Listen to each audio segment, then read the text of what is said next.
where we would host all kinds of meetings. We would do community conversations, we would do focus groups, we would provide dinner, because that's the way that you get people to come to stuff, right? Wrong. We realized at the end of several weeks that, and a bunch of different meetings, that the grand total of community residents, real community residents who had real lived experience with food insecurity, was 5. All of the people who had been coming to our meetings were like members of government or nonprofits who, ironically, were coming so that they could hear the voice of the community. And so we had to reflect on that failure and wonder, you know, what did we do wrong? What could we have done differently? And how, you know, how should this work? And I think, you know,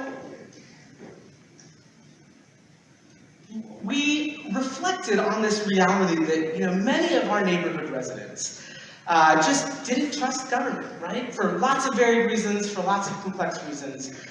Many people just don't feel like government interventions are going to fix things. And in fact, they often feel like the opposite, that they're actually going to break things.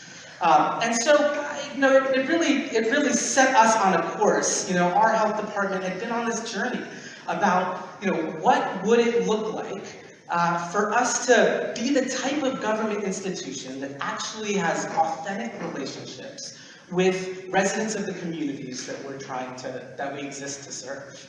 And I think it was this posture and to some degree this exploration that allowed an interesting provocation from some resident leaders of our community. And the provocation was, why don't you look to fund a different kind of community effort? And in essence, what they were saying, stop trying to lead this thing badly, and instead support communities that have the wherewithal to actually do this. And so out of that was born the Food Justice Alliance. And the Food Justice Alliance was a gathering of low to moderate income individuals of color who had either experienced food insecurity or had worked in the space. And really just had incredible passion to solve these issues. And so we did just that. The Food Justice Alliance took off. They framed the issues, they asked the questions, they determined what trainings and what initiatives they would pursue. They drove the agendas of meetings, and we really just hung in the background. We made photocopies. We helped with graphic design support. We helped facilitate meeting space or took meeting minutes if we were asked to. We helped make connections to people who were part of the government or philanthropic or nonprofit sector that might actually help advance the work. We provided access to research and other resources. And at the end of all of this, amazing things happened. The Food Justice Alliance, the leadership that they provided, the leaders that they were lifting up in the community were doing incredible, incredible work.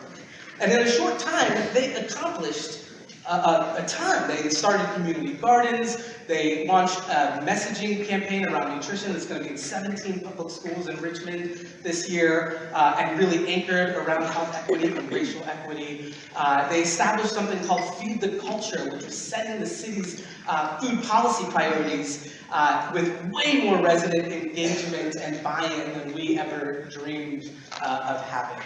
And what was interesting is that a lot of those programs and policies weren't so different than what the health department was trying to do, but the content, right, the language and the imagery and the messaging, and maybe more importantly, the process of how the Food Justice Alliance sought to affirm and uphold the expertise that exists in communities was vastly different.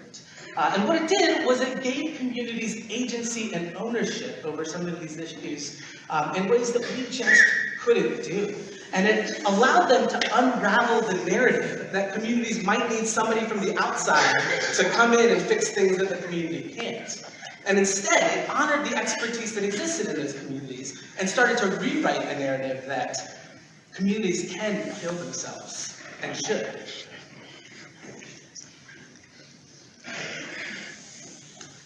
So this experience and the success of working with the Food Justice Alliance has really forced me to look across our organization and to say, what if in all of our programs, we were supporting community to be able to drive the conversation, to ask questions, to shape the solutions themselves? I fully admit that I have been guilty of falling prey to the idea that community can't solve it by themselves, of thinking that the genius and the creativity that I really believe exists in every individual has been stamped out by poverty or by some other systemic oppression.